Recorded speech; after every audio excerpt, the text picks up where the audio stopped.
జ్ఞాపకం చేస్తున్నాము, నీవు ఆత్మహత్య చేసుకోవాల్సిన పని లేదు.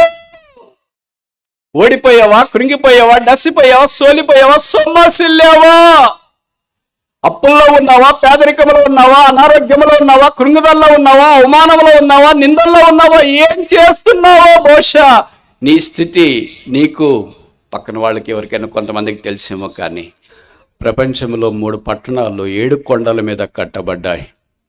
దాంట్లో ఒక్క పట్టణం ఇటలీలోని రోమ్. రెండవది మన ఆంధ్రప్రదేశ్లోనే ఉంది, మీకు తెలుసు, మా ఊరు.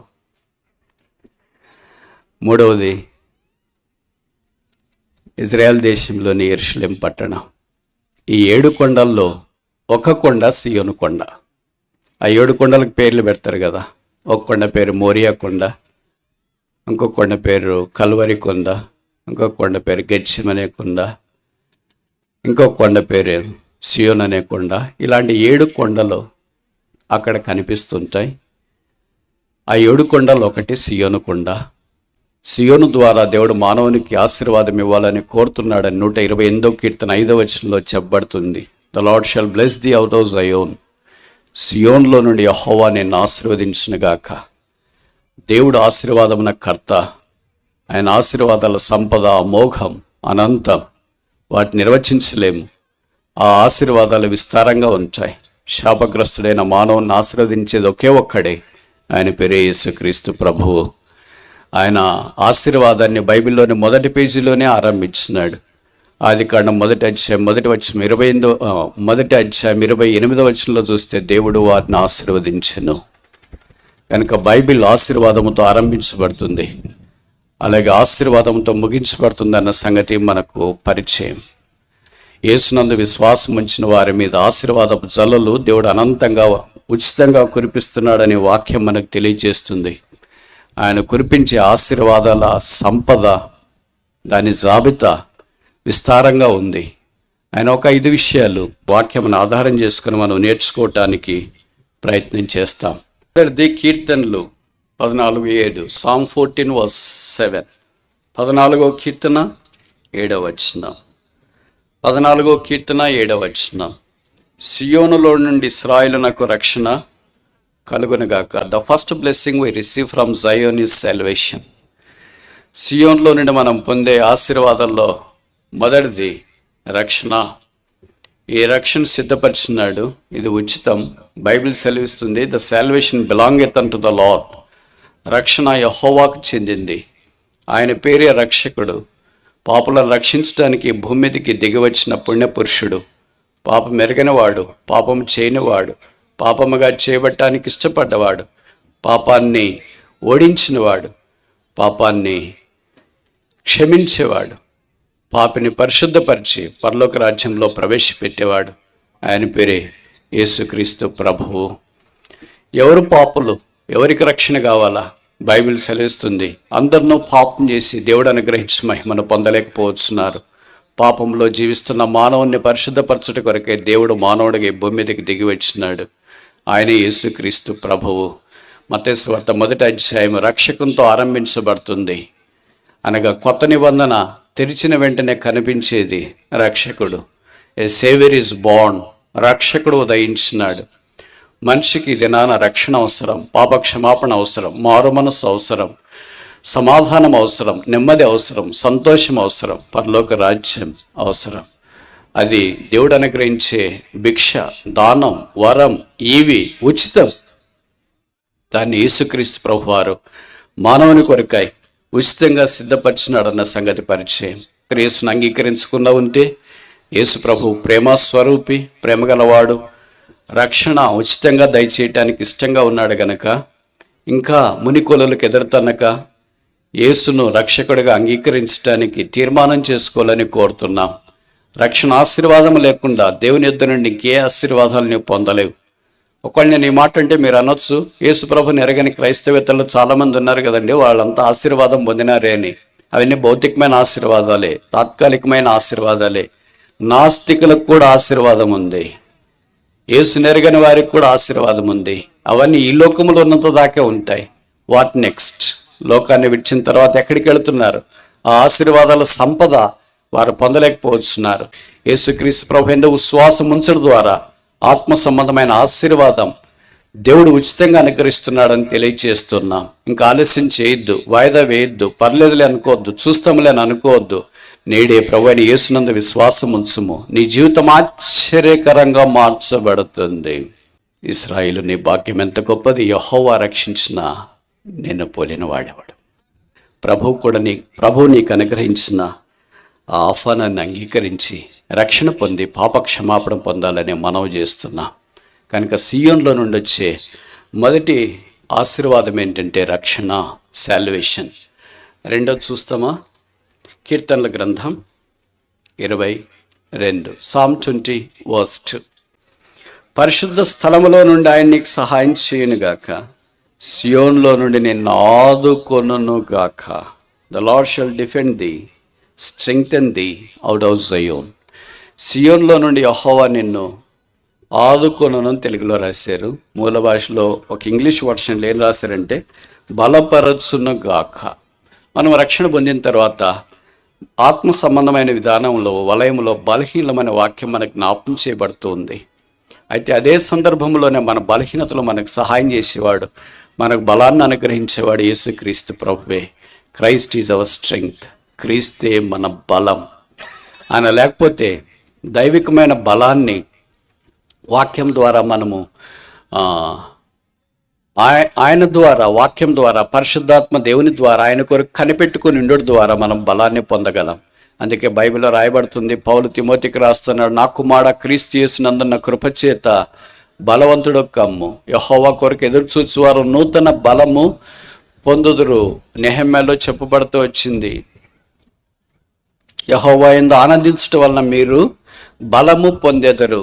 బలం అంటే భౌతికమైన బలాన్ని గురించి, టానిక్లు వేసుకుంటే, ఆర్గానిక్ ఫుడ్ తింటే, ఎక్సర్సైజ్ చేస్తే, ఇవన్నీ చేస్తే బలం వస్తుంది అనేది భౌతికమైన బలం. ఇవన్నీ చేయండి, చేస్తుంటే మంచిది, ఇంకా ఇంప్రూవ్ చేసుకోండి. కానీ అది ఆత్మ సంబంధమైన బలాన్ని మనకు అనుగ్రహించదు. ఆత్మ సంబంధమైన బలం యేసుక్రీస్తు ప్రభు ద్వారానే మనకు అనుగ్రహించబడుతుంది. మనం పాపాన్ని బట్టి బలహీనమై ఉంటిమి. బలహీనత ఇంకా యేసు రక్తం ద్వారా కడగబడిన తర్వాత కూడా ఉంది. ఏంటా బలహీనత అని అంటే మనకేం పని చేయకపోవడం అని కాదు. బలహీనత అంటే పాపాన్ని జయించలేకపోవడం. ఈ మాట మాట్లాడకూడదు అనుకుంటాం, కానీ మాట అదే మాట్లాడతాం. తిట్టకూడదు అనుకుంటాం, అదే తిడతాం. చేయకూడదు అనుకుంటాం, అదే చేస్తాం. That's called hour weakness. అదే మన బలహీనత అంటే. ఈ బలహీనతను మనం అధిగమించడానికి మన వల్ల కాదు. ఎందుకంటే మనలో ఉన్న సాఫ్ట్వేర్ అంతా ఎలాగ ప్రోగ్రామ్ అయి ఉంటుందంటే కేవలం పాపం చేయడానికే ప్రోగ్రామ్ అయి ఉంటుంది. దీనికి యాంటీవైరస్ అనే పరిశుద్ధాత్మ దేవుడు లేదా దేవుని యొక్క వాక్యమో పనిచేస్తే తప్ప దాని నుండి మనం బయటపడ్డం అనేది దుస్సాధ్యం. అందుకే కరుణా సంపన్నుడైన యేసుక్రీస్తు ప్రభు ద్వారా బలహీనమైన మనం బలపరచబట్ట కొరకై పరిశుద్ధాత్మ దేవుడు మనతో ఉండి మనల్ని నడిపించి మనకు సహాయం చేసి ముందుగా సిద్ధపరిచే మార్గంలోనికి తోడుకొని వెళ్ళేవాడనే దేవుని యొక్క వాక్యం మనకు జ్ఞాపకం చేస్తుంది. అందుకే అపోస్తలుడైన పౌలు అన్నాడు, నేను ఎప్పుడు బలహీనుడనో, when I am weak then I am strong. అనేక సందర్భాల్లో మనం అనుకుంటాం, when I am strong then I am weak, when I am strong then I am strong. నేను ఎప్పుడు బలవంతుడిని అప్పుడే బలవంతుడిని అని అనుకుంటాం. బైబిల్ అలాగ చెప్పట్లేదు. మనం బలహీనులుగా ఉన్నప్పుడు యేసుక్రీస్తు ప్రభు ద్వారా రక్షణ పొందినాము. ఇప్పుడు అదే బలహీనతలో కొనసాగుతున్నప్పుడు యేసుక్రీస్తు ప్రభు వారి బలహీనలు బలవంతులు చేయాలని కోరుతున్నాడు. అందుకే యోహాను రాసిన మొదటి పత్రికలో మనకు రాయబడుతూ వచ్చింది, యవనస్తులారా మీరు బలవంతులు. Why you are strong. ఎందుకు బలవంతుల రక్తం ఉడుకుతుందనే? ఎందుకు బలవంతులు ఎక్కువ కళలు ఉన్నాయనా? ఎందుకు బలవంతులు మంచి ఆరోగ్యంగా ఉన్నారనే? ఎందుకు బలవంతులు మంచి వయసులో ఉన్నారనే? బైబిల్ ఏం సెలవిస్తుందంటే దేవుని వాక్యం మీ అందు నిలిచున్నది కనుక మీరు బలవంతులు. దేవుని వాక్యం ఎంతగా మన హృదయంలో కార్యసిద్ధి కలిగిస్తుందో అంతగా మనం బలవంతులుగా మార్చిపెట్టడానికి అవకాశం ఉందన్న సంగతి మర్చిపోకూడదు. ఇది సియోను ద్వారా మనం పొందే రెండవ ఆశీర్వాదం. మూడవ చూడటానికి ప్రయత్నం చేస్తామా? కీర్తనలు 52, Psalm 50:2. పరిపూర్ణ సౌందర్యం గల సియోన్లో నుండి దేవుడు ప్రకాశించుచున్నాడు. Shining out of Zion, showcasing Christ out of Zion. సియోన్లో నుండి యేసుక్రీస్తు ప్రభు యొక్క సౌందర్యాన్ని ప్రకాశింపచేయాలని దేవుని యొక్క ఉద్దేశం. ఏంటి మన సౌందర్యం? బాహ్య సౌందర్యాన్ని గురించి ఇక్కడ మాట్లాడలేదు, కానీ ఆధ్యాత్మికమైన సౌందర్యాన్ని గురించి పరిశుద్ధాత్మ దేవుడు మనతో మాట్లాడుతూ ఉన్నాడు. యేసుక్రీస్తు ప్రభు వారికి వెలుపట మనం ఎంత భౌతికంగా సౌందర్యములో ఉన్నా ఆత్మ సంబంధమైన అందవిహీనంగా ఉన్నామన్న సంగతి మనం మర్చిపోకూడదు. అందుకే యేసుక్రీస్తు ప్రభు వారు మన హృదయంతరంగంలో కార్యసిద్ధి కలిగించే కొలది ఆధ్యాత్మికమైన ఆశీర్వాదంలోనికి తీసుకురాబడుతూ ఆత్మ సంబంధమైన అందములోనికి వస్తూ ఉన్నాం. అందుకే బైబిల్లో పరమగీతంలో రాయబడింది, సంధ్యారాగము చూపట్టుచు చంద్రబింబం అంత అందమును సూర్యుని ఎంత స్వచ్ఛతను కలదై అందం గలదై ఊహిత సైన్య సమభీకర రూపిణేగు ఈమె ఎవరు? ఈమె సొలొమోను పల్లకి అనురాగ వల్లకి షూలమ్మెత్తి దేవుని సంఘం, మహిమ కలిగిన సంఘం. ఈమె పేరే సియోను. ఈమె పరిశుద్ధ పట్టణం. ఈమె నూతనమైన యెరూషలేం. ఈమె ప్రభు కొరకు తను తాను సిద్ధపరచుకుంటున్న ఈ పట్టణం. యేసుక్రీస్తు ప్రభువే మన సౌందర్యం. No Christ, no beauty. క్రీస్తు లేకపోతే అందం లేదు. అనేక సందర్భాల్లో క్రీస్తుకి వెలపట్ట చాలా అందంగా ఉండాలని మనం ప్రయత్నం చేస్తాం. అందుకే యేసుక్రీస్తు ప్రభు ద్వారా మాత్రమే మనము ఆధ్యాత్మికమైన సౌందర్యాన్ని పొందుకోగలమనే వాక్యంలో రాయబడుతూ వచ్చింది. యేసు తను తాను కొంతమందికి బయలుపరుచుకుంటూ వచ్చినారు. వారు ఆధ్యాత్మికమైన సౌందర్యంలోనికి మార్చబడుతూ వచ్చినారు. నేను ఇలాగా ప్రశ్న అడగొచ్చా? కొత్త నిబంధనలో యేసుక్రీస్తు ప్రభు వారు నేను యేసును అని ఎంతమందికి తను బయలుపరుచుకున్నాడు? ఐ యామ్ జీసస్, నేను యేసును. మీకు ఆశ్చర్యమవుతుంది నేను ఈ విషయాలు చెప్తే. కేవలం ఇద్దరికే. కొత్త నిబంధనలో యేసు ప్రభు వారు వ్యక్తిగతంగా కేవలం ఇద్దరు వ్యక్తుల దగ్గరికి వచ్చి ఐ యామ్ జీసస్, నేను యేసును. మొదటి వ్యక్తి అపోస్తుల కార్యాలు 9వ అధ్యాయంలో తార్సువాడైన సౌలు దమస్కు మార్గంలో వెళుతున్నప్పుడు ఆయన ప్రకాశమానమైన వెలుగు చూసి కింద పడిపోయాడు. అప్పుడు ప్రభువా నీవెవడవనికి ఎక్కివేశాడు. బైబిల్లో రాయబడుతూ వచ్చింది, సౌలా సౌలా నన్ను ఎలా హింసించుచున్నావు అనే ఒక స్వరం విన్నాడు. అప్పుడు ప్రభువా నీవెవడవు అంటే యేసు ప్రభు తను బయలుపరుచుకున్నాడు. I am Jesus whom thou పర్సిక్యూటెస్ట్.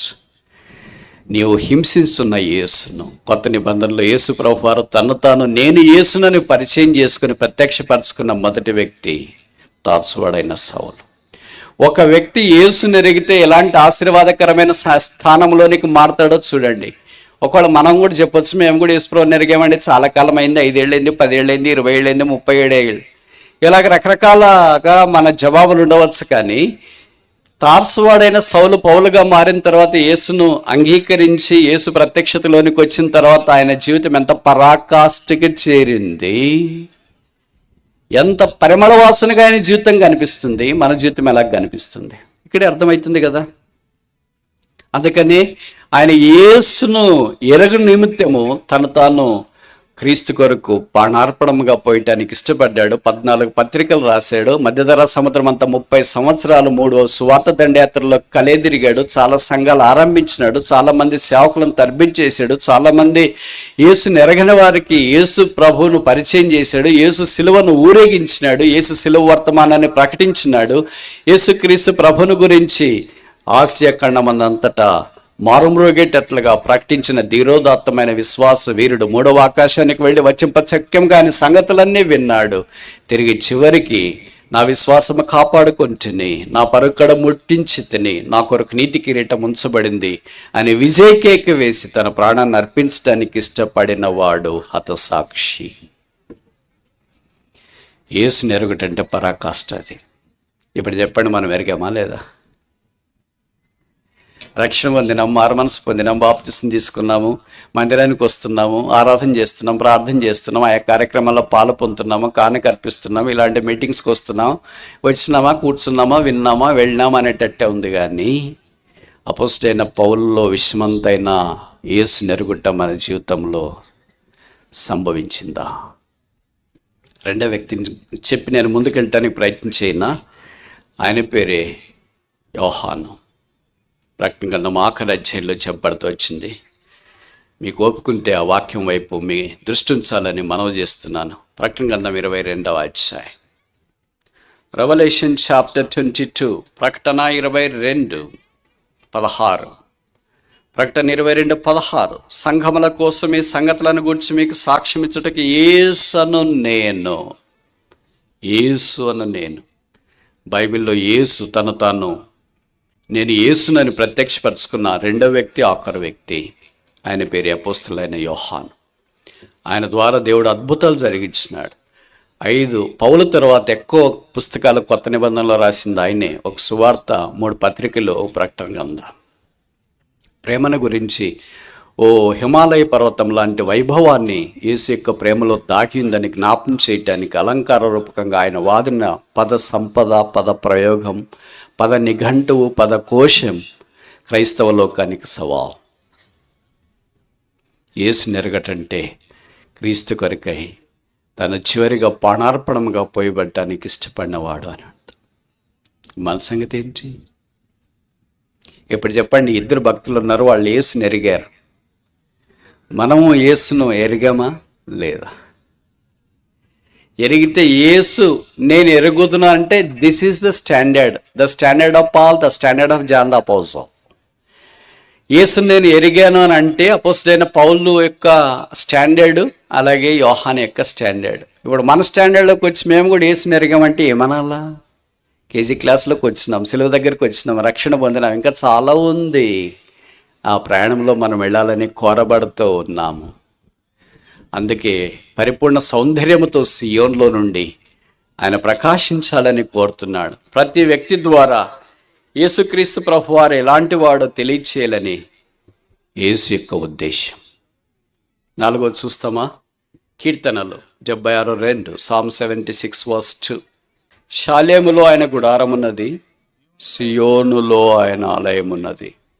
The blessings of జయోన్, సియోను ఆశీర్వాదము అనే దాని మీద కొన్ని సంగతులు మనం నేర్చుకోవటానికి పూనుకున్నాం. 128వ కీర్తన 5వ వచనంలో రాయబడింది, the Lord shall bless thee out of Zion, యెహోవా సియోన్లో నుండి నిన్ను ఆశీర్వదించునుగాక. ఆయన ఆశీర్వాదాల సంపద లెక్కింప శక్యము కానిది. ఆయన మనం అర్థం చేసుకోవటానికి కొన్ని కీర్తన గ్రంథంలో నుండి నేర్చుకోవటానికి పూనుకున్నాం. మొదటిది ఆయన ఆశీర్వాదాల్లో రక్షణ, 2వది ఆయన ఆశీర్వాదాల్లో బలం, 3వది ఆయన ఆశీర్వాదాల్లో పరిపూర్ణ సౌందర్యం, 4వది ఆయన ఆశీర్వాదాల్లో శాంక్చురీ, గుడారం ఉంది. పరిశుద్ధ స్థలాన్ని, దేవుని యొక్క మందిరాన్ని ఆయన సియోను ద్వారా మనకు ప్రత్యక్షపరచాలని, వెల్లడి చేయాలని కోరుకుంటున్నట్లు వాక్యంలో మనం గమనిస్తున్నాం. ప్రత్యక్ష గుడారము, సియోను 2 అవినాభావ సంబంధం కలిగిన లేదా సందర్భాలు లేదా పరిచయం అన్నవి. కనుక యేసుక్రీస్తు ప్రభువు వారే ఆ గుడారం అనే కొత్త నిబంధనలో మనం ఎరుగుదము. అందుకే యేసు ప్రభు అన్నాడు, greater than temple is here, దేవాలయం కంటే గొప్పవాడు ఇక్కడ ఉన్నాడు. యేసుక్రీస్తు ప్రభు వారు దేవాలయం కంటే గొప్పవాడైనా దేవాలయంలో తరచు మనకు కనిపిస్తున్నాడు. మనమే ఆ దేవాలయం అయినా. 1 కొరింథీ 3:16 know you not that you are the temple of the Lord and the Holy Spirit dwelleth in you. దేవుని నివాసం మీరై ఉన్నారని, పరిశుద్ధాత్మ దేవుడు మీలో నివసించున్నాడని మీరు ఎరగారా?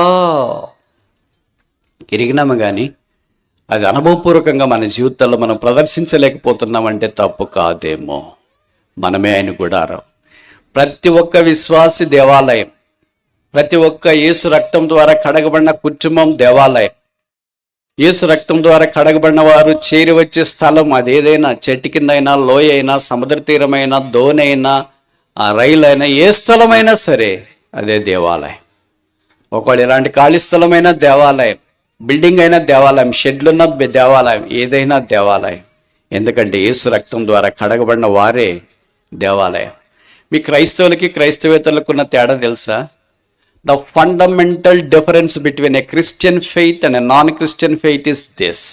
ఒక క్రైస్తవ విశ్వాసానికి క్రైస్తవేతర విశ్వాసానికి ఉన్న ప్రాథమికమైన తేడా ఏంటంటే, non Christians go to the temple of God, but Christian carries the temple of God in himself.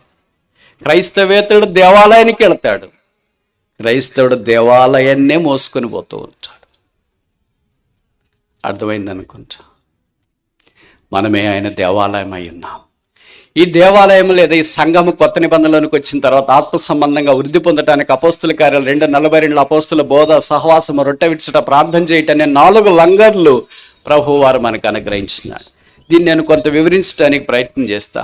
మీలో చాలా మందికి తెలుసు కదా, సమూయేలు మొదటి గ్రంథం 17వ అధ్యాయంలో దావీదు గొలియాతు మీదికి యుద్ధానికి వెళ్ళినప్పుడు ఏలాలోయ దగ్గరికి వచ్చినాడు, గొలియాతును చూచినాడు. జీవం గల దేవుణ్ణి తృణీకరించడానికి సున్నతి లేని ఫిలిష్తీయుడు ధైర్యం చేస్తుంటే 40 రోజులుగా ఇశ్రాయేలు అక్కడ ఓటమి అనుభవించిన స్థానంలో కనిపిస్తున్నారు. విజయం లేకుండా అపజయ భూమి మీద వారు నిలువబడి ఏం చేయాలో దిక్కుదోచని పరిస్థితిలో ఉన్నప్పుడు వచ్చాడు ఒకే ఒక్కడు, యెహోవాకు ప్రియుడు, యెహోవా ఏర్పాటు చేసుకున్నవాడు. ఆయన పేరే దావీదు వాక్యంలో మనకు పరిచయం. బిలవడ్, ప్రియమైన వాడు అని అర్థం. ఆయన అన్నాడు, the battle బిలాంగెత్ unto the lord. యుద్ధము యెహోవాదే అన్నాడు. ఈటి లోయలోనికి వెళ్ళి 5 రాళ్ళు తీసుకున్నాడు, చిక్కములో 4 పెట్టుకున్నాడు, 1 వరుసలో పెట్టుకున్నాడు. ఇప్పుడు నేను అడిగే ప్రశ్నలకు మీరు నేరుగా సూటిగా జవాబు చెప్పండి. మొదటిది, దావీదు 5 రాళ్ళు ఎందుకు ఏరుకున్నాడు? దావీదు ఒక్క రాతిని ఒడిసెల్లో పెట్టి గొలియాతు మీదకి ప్రయోగించేటప్పుడు ఆ ఒక్క రాతి ద్వారా గొలియాతును చంపగలనని అనుకున్నాడా లేదా? మిగతా 4 రాళ్ళు మన మాదిరి బ్యాకప్ ఉంటే మంచిది. ఒక కాలేజీకి ఒక గ్రూప్కి ఎందుకు అప్లై చేయాలి? 4-5 కాలేజీలు అప్లై చేస్తే 4-5 ఉద్యోగాలకి పరీక్షలు రాస్తే ఏదో ఒకటి తగలుతుంది. అది మనకి బ్యాకప్ ఉంటుంది. అందుకనే చాలామంది అనుకుంటారు గవర్నమెంట్ ఉద్యోగం కొట్టాలా.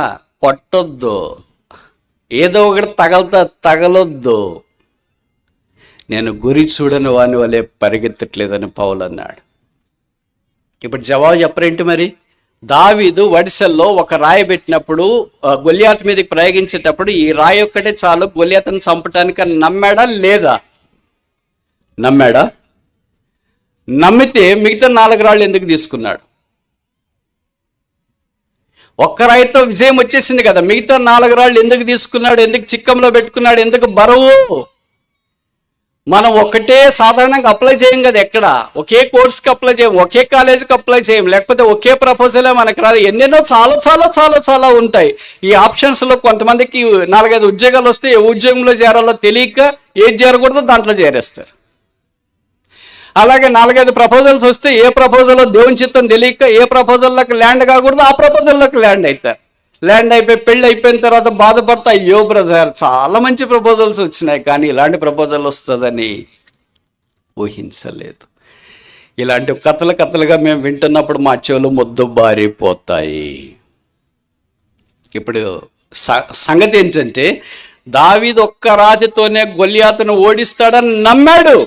అందుకని ఆయన అన్నాడు, the battle బిలాంగెత్ unto the lord. యుద్ధము యెహోవాదే, ఇదిగో సున్నతి లేని ఫిలిష్తీయుడు జీవము కలిగిన దేవుని సైన్యాన్ని తృణీకరించడానికి నీవెంతటి వాడవు. కుక్కలకి దినాన ఆకాశ పక్షులకి దినాన నీ శరీరాన్ని నేను ఆహారముగా చేయబోతున్నాను. యెహోవా నామమున నీ దగ్గరికి వస్తున్నాను. ఒక్కసారిగా వడిసెల్ని అలాగే తిప్పేసి ఆ ఒక్క రాత్రిని గొలియాతు మీదికి గురిపెట్టి వదిలేటప్పటికే మీకు తెలుసో తెలియదు, వడిసెల్లో ఉన్న రాతిని దావీదు ఎంత వేగంతో పంపించగలంటే మోర్ దెన్ అ బుల్లెట్, 120 km/h. అలాగొక్క రాతిని ఆ వడిసెల్లో పెట్టి ఒక్కసారిగా గర్వం తిప్పేసి వదిలితే నేరుగా గొలియాతు యొక్క నోటి వచ్చిన వాడు బోర్లపడ్డాడు. దావీదు అక్కడికి వెళ్ళాడు, వాని తలను ఛేదించినాడు, తల చేసుకుని యెరూషలేము వైపు పరుగులు చేస్తూ వచ్చినాడు. విజయశాలి ఇక్కడికి వచ్చినాడు. ఇప్పుడు సంగతి ఏంటంటే మిగతా రాళ్ళు ఎందుకు తీసుకున్నాడు? 4 రాళ్ళు చిక్కల్లో పెట్టుకొని ఏం చేశాడు? ఎందుకు 5 తీసుకున్నాడు? 6 తీసుకోవచ్చుగా. ఎందుకు 5 తీసుకున్నాడు? 4 తీసుకోవచ్చుగా. ఎందుకు 5 తీసుకున్నాడు? ఒకవేళ నేను ఈ మాట చెప్తే మీరు అనొచ్చు, 5 అంటే కృప కదండి, అందుకే దేవుని మీద ఆధారపడటానికి 5 తీసుకున్నాడేమో అని. బహుశా నేను ఇలాగ చెప్పడానికి ప్రయత్నం చేస్తా, ఇది తప్పు కాదనుకుంటా. ఇలాగ చెప్తే దావీదు 4 రాళ్ళు తన చిక్కంలోనే పెట్టుకున్నాడు. ఎందుకు 4 రాళ్ళు పెట్టుకున్నాడో తెలుసా? అవి ఏం జ్ఞాపకం చేస్తే తెలుసా? ఇప్పుడు ఇలాగ చెప్పడానికి ప్రయత్నం చేస్తా. ఆదికాండం 2వ అధ్యాయం, జెనసిస్ చాప్టర్ 2. ఆదికాండం 2వ అధ్యాయం, జెనసిస్ చాప్టర్ 2 verse 20. ఆదికాండం 2వ అధ్యాయం 10వ వచనం చదువుతా. verse 10. Genesis chapter 2 verse 10. ఆదికాండం 2:10. మరియు ఆ తోటను తడుపుటకు ఏదెనులో నుండి ఒక నది బయలుదేరి అక్కడ నుండి చీలిపోయి 4 శాఖలాయను. 4 రాళ్ళు ఎందుకు తీసుకున్నాడు అంటే ఒక నది చీలిపోయి 4 శాఖలైంది. ఒకే నది, ఏకవచనం, బహువచనం కాదు, నదులు కాదు, ఒకే నది. ఆ నదే యేసుక్రీస్తు ప్రభు వారు. కీర్తనలో మనం అదే చూస్తున్నాం, ఒక నది కలదు, దాని కాలువలు దేవుని పట్టణమును సంతోషపరుచుచున్నాయి. ఆ నదే యేసుక్రీస్తు ప్రభు వారు. ఆదికాండం 1-2 అధ్యాయాల్లో పాపము లేని జీవితము గనక ఆ నదే యేసుక్రీస్తు ప్రభువు అని మనకు జ్ఞాపకం చేయబడుతుంది. ఆ నదిలో నుండి 4 కాలువలు ప్రవహిస్తున్నాయి. ఆ 4 కాలువలు లేకపోతే అది తోటగా కనపడదు, దాంట్లో అన్ని ఎండిపోతాయి. ఇప్పుడు ఈ 4 కాలువలు ఎందుకైనా 5 ఎందుకు కాకూడదు, 4 ఎందుకైనా 3 ఎందుకు కాకూడదు అని అంటే నేను ఇలాగ చెప్తే తప్ప. ఇప్పుడు ఈ 4 కాలువలు దావీదు చిక్కంలో ఉన్న 4 రాళ్ళు అంటే తప్ప. ఇప్పుడు ఇలాగ ముందుకెళ్ళటానికి ప్రయత్నం చేస్తా, ఇది తప్పు కాదనుకుంటా. ఈ నదిలోని 4 పాయలు, దావీదు చిక్కంలోని 4 రాళ్ళు, 4 సువార్తలు, 4 జీవులు. అపోస్తుల కార్యాలు 2:42. ఆకాశం నుండి దేవుడు భక్సింగ్ గారికి అనుగ్రహించిన దైవ దర్శనం. వారు అపోస్తులలో బోధ మొదటిది, సహవాసం రెండవది, మూడవది రొట్టె విరుచుట, ప్రార్థన చేయుట. ఈ నది అయిన యేసుక్రీస్తు ప్రభు వారి 4 పాయలైన సంఘ ప్రత్యక్షతలోనికి, తోటని విశ్వాసుల మధ్యలోనికి పంపించి తోటను సస్యశ్యామలం చేస్తున్నాడంటే తప్ప. ఇప్పుడు దావీదు చిక్కంలో ఉన్న 4 రాళ్లే అపోస్తుల కార్యాలు 2:42 అంటే తప్ప. దావీదు కుమారుడు, దావీదు గోత్రికుడు, దావీదుకు వేరు చిగురు, యూదా గోత్రము సింహము చిక్కములో, సంఘములో 4 రాళ్ళు ఉన్నాయి. ఒక్కరాయి ఏమైంది మరి? ఓడికొట్టాడు. ఎక్కడా? ఇప్పుడు మిమ్మల్ని తీసుకెళ్తా అక్కడికి, యెరూషలేము కల్లంత దూరాన్న కల్వరి కొండ మీద లోకనాథుడు పాపలమైన మనందరి పాపాలు భరించటానికి తను అప్పగించుకోవటానికి ఇష్టపడ్డాడు. అక్కడికి వచ్చాడు ఒక్కడో, పేరు సైతాను. కొత్త నిబంధనలోని గొల్యాతు. ఆ గొల్యాతుని యేసుక్రీస్తు ప్రభువారు ప్రేమ అనే హస్తము ద్వారా, ప్రేమ అనే ఆ దైవ లక్షణము ద్వారా ఆ గొల్యాతును ఓడించినట్లు కొలస్సీ పత్రికలో మనం చూస్తాం. ఆ శత్రువును, అపవాదిని లేదా లోక సంబంధమైన అధికారులను వారిని పట్టి తెచ్చి బహాటముగా వేడుకకు కనపరిచిన. That was a victorious task. యేసు ప్రభు వారి యొక్క చిక్కములో కూడా 5 రాళ్ళు ఉంటే ఒక్క రాత్రి కల్వరి కొండ మీద ఉన్న కల్వరి కొండ మీద యేసు మీద దాడి చేస్తున్న గొల్యాతునే సాతానుని యేసు ప్రభు వారు ఓడించాడు. ఒక్క రాయి వాడబడింది.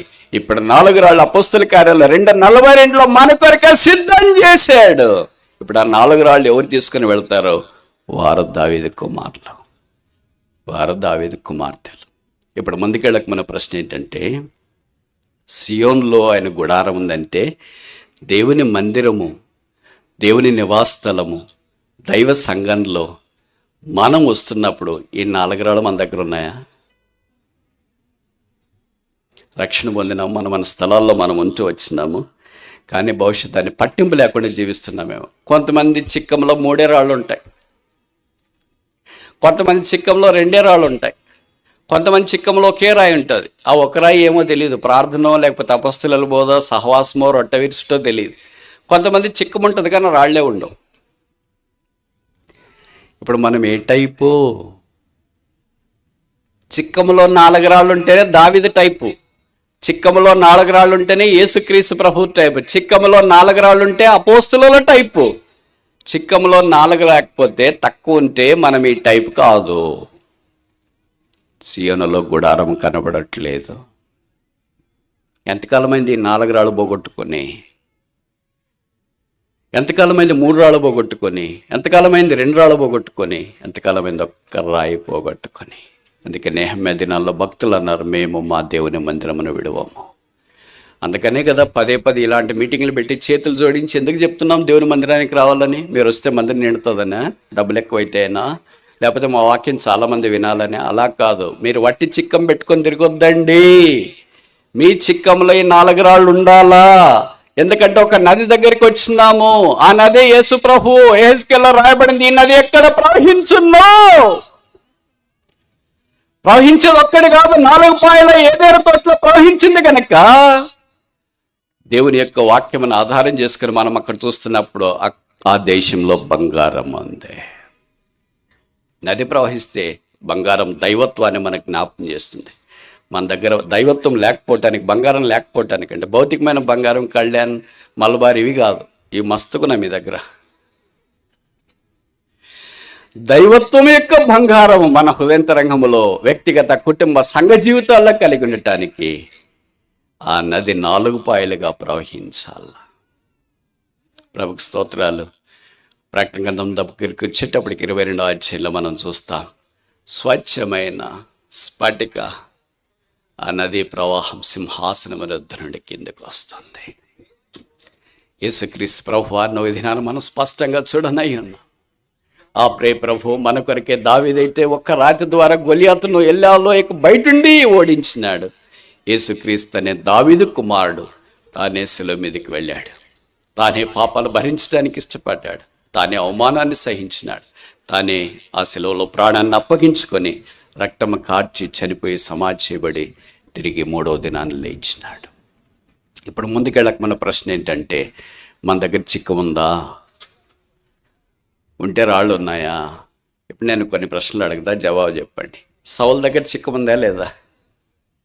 దావీదు అన్నోళ్ళు కూడా యుద్ధం చేయటానికి పోయారు కదా, అభినదాబ్ ఇలాంటి వాళ్ళంతా, వాళ్ళ దగ్గర చిక్కు ఉందా లేదా? వాళ్ళు సేమ్ మంట అయిపోయి చిక్కర్ లేదు, రాళ్ళ లేదు. 40 రోజుల నుండి ఓడిపోయి అక్కడే ఉండి దావీదు విజయాన్ని తీసుకుని రావడానికి పోతే, ఏంట్రా నీ హృదయ గర్వం, మాకు తెలుసు నువ్వు యుద్ధం చుట్టానికి వచ్చింతో అసలు సామాన్యమైనడు కాదు, ఇంతదాకా రోజు గొర్రెల మక్కం చూస్తున్నావు, ఒక్కసారి గొల్లెత మక్కం చూసిపోదామని వచ్చినావు అని. కాదమ్మా కాదు, విజయశాలి. ఈ దినాన మనము దావీదు యొక్క కుటుంబస్తుల వలె చిక్కం లేకుండా రాళ్ళ లేకుండా ఉన్నామా? దావీదు వలె చిక్కం కలిగి రాళ్ళు కలిగి ఉన్నామా? వాళ్ళ కూడా జెస్సీ కుమార్లే, వాళ్ళను కూడా దావీదు అమ్మగారే కాన్పయింది. అందరు కలిసే ఒకే ఇంట్లో పెరిగినారు. మనం కూడా ఒకే యేసుప్రభు మందిరానికి వచ్చినాం, ఒకే మందిరానికి, ఒకే సంఘానికి, ఒకే సహవాసానికి, ఒకే ప్రత్యక్షలోకి అందరికి వచ్చినాం. వాళ్ళు చిక్కం లేకుండా రాళ్ళ లేకుండా బతుకుతున్నారు. ఇప్పుడు మన సంగతి ఏంటి మరి? సియోనులో ఆయన గుడారం ఉన్నది. 5వ దాకా చూసి ముగిస్తామా? 125వ కీర్తన 1వ వచనం. యెహోవా యందు నమ్మికించువారు కదలక నిత్యం నిలిచి సియోను కొండ వలె కొందరు. స్టెబిలిటీ, స్థిరత్వం. వారు కదలరు. చిన్న దానికి అటు ఇటు కదిలే నాచు వలె వారు ఉండరు. వారు ఎలాగుంటారంటే మర్రి చెట్టు వలె ఉంటారు, ఒలివ చెట్టు వలె వారు ఉంటారు. వారు ఎదిగిన దేవదారు వృక్షం వలె వారు ఉంటారు. మీకు తెలుసు కదా, చిన్న కరేపాకు చెట్లు ఇవన్నీ ఏం చేస్తాయంటే, తొంగ ఇలాంటిదంతా గాలి వచ్చిన వెంటనే, చూడండి కొబ్బరి చెట్టు గాలి వచ్చిన వెంటనే కదులుతుంది. అది ఇక్కడ పెద్ద చెట్టు ఉంది అనుకోండి, కదలదు. ఈ గాలి సమస్యల పోరాటాలకు జ్ఞాపకం చేస్తుంది. సమస్యలు సహజమే, పోరాటాలు సహజమే, దుఃఖం సహజమే, వేదన సహజమే, కృంగదల సహజమే. ఇవన్నీ మనకు తప్ప ఇంకెవరికి వస్తాయి? వీటన్నిటిలో సియోను వలె బలంగా నిలబడే విశ్వాస వీరులు దేవుడికి కావాలి. ఎందుకంటే ఆయన స్థిరుడు గనుక మనల్ని స్థిరంగా ఉండాలని కోరుతున్నాడు. కొండలు కదలవు. విశ్వాస కొండ. ఏ కొండ? బంగారు కొండ. ఏ కొండ? సియోను కొండ. ఏ కొండ? మోరియా కొండ. ఏ కొండ? సినాయి కొండ. ఏ కొండ? గిర్చెమనే కొండ. ఏ కొండ? కల్వరి కొండ. ఏ కొండ? యెరూషలేము కొండ. ఏ కొండ? ఎక్కలేనంత ఎత్తైన కొండ. ఎప్పుడు మనం కొండ మీద ఉన్నామా, కొండ కింద ఉన్నామా? కొండ ఎక్కుతున్నాం. రోజులు గడిచే కొలది ఈ దైవికమైన ఏర్పాట్లో నీకు రావాలని మనం కోరబడుతున్నాం. యెహోవా సియోన్లో నుండి ఆశీర్వదించును గాక. ఇప్పటిదాకా ఈ 5 విషయాలు చూసిన దాంట్లో మొదటిది సాల్వేషన్, ఆయన ద్వారా రక్షణ. రెండవది స్ట్రెంగ్త్, ఆ సియోను ద్వారా యేసునందు విశ్వాసం ఉంచడం ద్వారా బలం. మూడవది ఆ సియోను ద్వారా ప్రకాశం, షైనింగ్. నాలుగవది ఆ సియోను ద్వారా దైవ మందిర ప్రత్యక్షత, శాంక్చురీ. ఐదవది ఆఖరిది సియోను ద్వారా స్టెబిలిటీ, స్థిరత్వం. ఈ 5 ఆశీర్వాదాలు సియోను ద్వారా యేసుక్రీస్తు ప్రభువు కొత్త నిబంధనలను మనకు అనుగ్రహించాలని కోరుతున్నాడు. ఇంకా ప్రభు అయిన యేసునందు విశ్వాసం ఉంచకపోతే ఈ ఆశీర్వాదాలతో నీకేం సంబంధం లేదు. బహుశా నువ్వు రావచ్చు, కూర్చోవచ్చు, వినొచ్చు, ఆ తర్వాత నీ దారిని వెళ్ళిపోవచ్చు. ఇలాంటివి చాలా చూసానండి, చాలా వచ్చినాను, చాలా మాట్లాడుతున్నాను అని తలస్తూ ఉండవచ్చు. ప్రత్యేకమైన సందేశం మీకు తెలియచేయాలని కోరుతున్నా. ఎంతకాలం ఈ ఆశీర్వాద సంపదలోనికి రాకుండా పాపపు యొక్క ఉచ్చులో బంధించబడుతూ శాపగ్రాహవై లేదా శాపము పొందిన వాడవై శాపిగానే శపించబడిన వాడిగానే ఈ లోకాన్ని విడిచిపెట్టడానికి ఇష్టపడతావు. కొంతమంది అంటారు కదా, నేను ఏం చేసినా నువ్వు ఓడిపోతున్నానండి, చిన్న వ్యాపారం చేసినా ఓడిపోతున్నా, చదువుకున్నా ఓడిపోతున్నా, అన్నిట్లో నష్టాలే నష్టాలే నష్టాలే. అందుకనే లోకంలో మనం మీడియాలో చూస్తుంటాం, కొన్నిసార్లు నష్టాలు వాళ్ళు భరించలేక, రైతులు అప్పులు భరించలేక ఏదో కాని పని చేసి, అంటే వారు ఆత్మహత్య చేసుకోవటానికి కొరకు ఏదో తాగేసి లేకపోతే ఏదో దూకేసి రకరకాలుగా ప్రయత్నం చేస్తూ ఉంటారు. ఎందుకంటే జీవితం మీద వారికి విరక్తి వచ్చింది, ఇంకా జీవించలేమని అనుకుంటున్నారు. జ్ఞాపకం చేస్తున్నాము, నీవు ఆత్మహత్య చేసుకోవాల్సిన పని లేదు. ఓడిపోయావా, కృంగిపోయావా, డసిపోయావా, సోలిపోయావా, సొమ్మసిల్లావా, అప్పుల్లో ఉన్నావా, పేదరికంలో ఉన్నావా, అనారోగ్యంలో ఉన్నావా, కృంగుదల్లో ఉన్నావా, అవమానంలో ఉన్నావా, నిందల్లో ఉన్నావా, ఏం చేస్తున్నావో బహుశా నీ స్థితి నీకు పక్కన వాళ్ళకి ఎవరికైనా కొంతమందికి తెలిసేమో, కానీ నిన్ను రూపించిన నీ సృష్టికర్తని యేసుని నువ్వు బాగా ఎరిగినవాడు. అందుకే నీ జీవితాన్ని మార్చడానికి ఆయన మానవుడికి ఈ భూమి మీదకి వచ్చినాడు. ఆయన ఈ భూమి మీదకి రావడమే ఒక గొప్ప ధన్యత, భాగ్యకరం. దేవుని ఎదురు నుండి మానవుడు తొలగిపోయాడు. ఎందుకు తొలగిపోయాడు అంటే పాపం.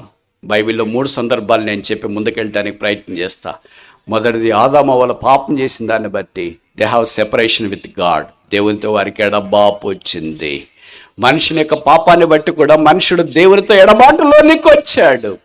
రెండవది, ఆదికాండం 4వ అధ్యాయంలో కయ్యూను హేబెల్ని చంపడం ద్వారా సెపరేషన్ బిట్వీన్ బ్రదర్స్ లేదా బిట్వీన్ మ్యాన్, మనుషుల మధ్యలో ఇప్పుడు ఎడబాటు వచ్చింది. మూడవది, ఆదికాండం 11వ అధ్యాయంలో మనం చూస్తే ఆకాశమునంటే గోపురాన్ని కట్టాలనుకున్నారు. సమస్త ప్రాంతంలో నుండి వారు చేరి వచ్చారు, గోపురాన్ని కట్టడానికి ప్రయత్నం చేసినారు, బహుశా కొంత ఆరంభించినారేమో. ఇప్పుడు ఏమైందంటే వారి మధ్యలో కలవరం వచ్చింది. వారొక్కసారిగా అక్కడి నుండి చెదరగొట్టబడ్డారు. Separation from one another. ఒక్కరి ఇద్దరి నుండి ఒక్కరికి ఎడబాటు వచ్చింది.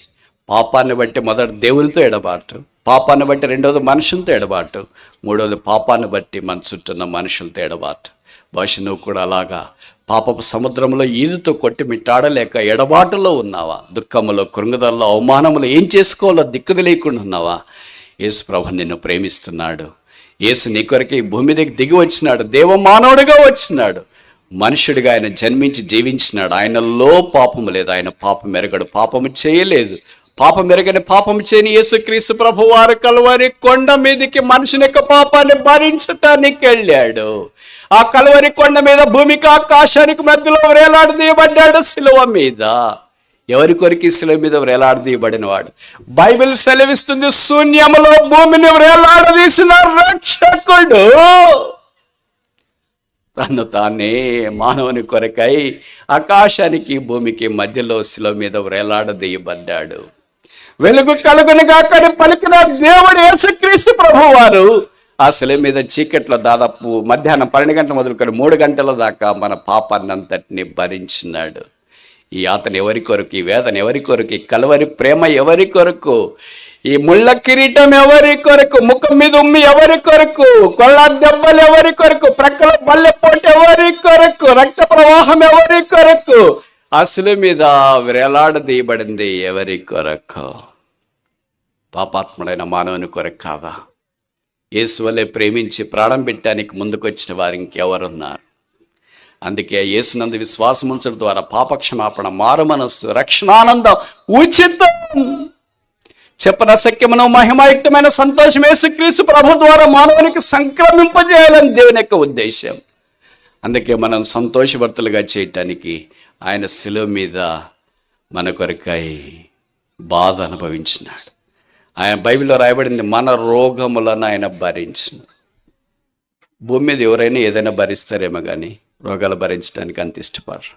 మీరు చూడండి, ఒక ఇంట్లో మన దగ్గర పేషెంట్ ఉన్నాడు అనుకో, 1 రోజు 2 రోజులు అంటే బాగా చూసుకుంటాం. సంవత్సరాల తరబడి పేషెంట్ ఉన్నాడు అనుకో, వాళ్ళు చనిపోయారు అనుకో, వాళ్ళు వాడిన దుప్పటి, బట్టలు, వాళ్ళు వాడిన సామాగ్రి ఎవరైనా తీసుకోవటానికి ఇష్టపడతారా? ఏం చేస్తారు? తీసుకెళ్ళి అన్ని మూటగట్టి బయటపడేసి లేదా కాల్ చేస్తారు. ఎందుకంటే రోగి వాడింది సాధారణంగా వాడరు. హాస్పిటల్లో మనం చూస్తాం కదా, హాస్పిటల్ మెటీరియల్ డిస్పోజ్ చేసేది ఒక ప్రత్యేకమైన యూనిట్ ఉంటుంది. వాటిని సిరంజులు కానీ, బట్టలు కానీ, క్లాత్స్ కానీ ఇంకా అన్నీ వేరుగా డిస్పోజ్ చేస్తాయి. అంటే ఒక రోగి అంటే ఈ ప్రపంచంలో నిరాకరించబడ్డాడు. ఒక్క రోగిని భరించడానికి ఇంత కష్టమైతే ఈ ప్రపంచంలోని 200 దేశాల్లో 8 బిలియన్ ప్రజల యొక్క రోగాన్ని భరించిన ఒకే ఒక్కడు. 8 బిలియన్ల పాపాన్ని భరించిన వాడు ఒకే ఒక్కడు. 8 బిలియన్ల ప్రజల కొరకు రక్షణ తీసుకుని రావడానికి ఇష్టపడిన వాడు ఒకే ఒక్కడు. 8 బిలియన్ల ప్రజలు పరలోక రాజ్యంలో ప్రవేశపెట్టాలని ప్రాణం పెట్టడానికి తను తాను ప్రాణదాతగా సెలవులో ప్రాణం అర్పించిన వాడు ఒకే ఒక్కడు. ఆయన పేరే యేసు. బైబిల్ సెలవిస్తుంది, ఆయన రక్తం కార్చి చనిపోయి సమాధి చేయబడి తిరిగి 3వ దినాన్ని లేచినాడు. యేసు నిన్ను ఏర్పాటు చేసుకున్నాడు. యేసు నీకొద్దా? లోకరక్షకుడు యేసుక్రీస్తు ప్రభు వారు కూడా పరలోకంలో మహామహునికుడి పార్శ్వం నాశనుడైన వాడు పేదనాడుగా ఈ భూమి మీద జన్మించినాడు. సత్రములో స్థలము లేకుండా ఆయన బైబిల్లో చెప్పబడుతూ వచ్చింది. తొట్టిలో పరుండబెట్టబడుతూ వచ్చినాడు. సరైన వస్త్రాలు లేకుండా పొత్తిగుడ్డలు ఆయనకు చుట్టారు. పాపం లేనివాడిగా జన్మించి పాపం లేనివాడిగా జీవించినాడు. అంతటితో మన పాపాలకు పరిహారం రాలేదు. అందుకే శిలువ మీదకి వెళ్ళాడు. అరికాలు మొదలుకొని నన్నెత్తి దాకా ఆయన దేహమంతా కూడా దెబ్బలే, ప్రక్కలో బల్లె పోటే, తల మీద ముళ్ళ కిరీటమే, ముఖం మీద ఉమ్మే రక్తం కార్చాడు. ఆ రక్తం ద్వారా పాపలమైన మనం కడగబడి శుద్ధీకరించబడి నిత్య జీవానికి వారసులమయ్యాము. ఇప్పుడు ఆ యేసు నీకొద్దా? ఆ రక్షకుడు నీకొద్దా? ఆ ప్రాణము నీకొద్దా? ఆ నిత్య జీవము నీకొద్దా? ఆ ఆనందము నీకొద్దా? ఆ పరలోక రాజ్యం నీకొద్దా? నీ జవాబేంటి?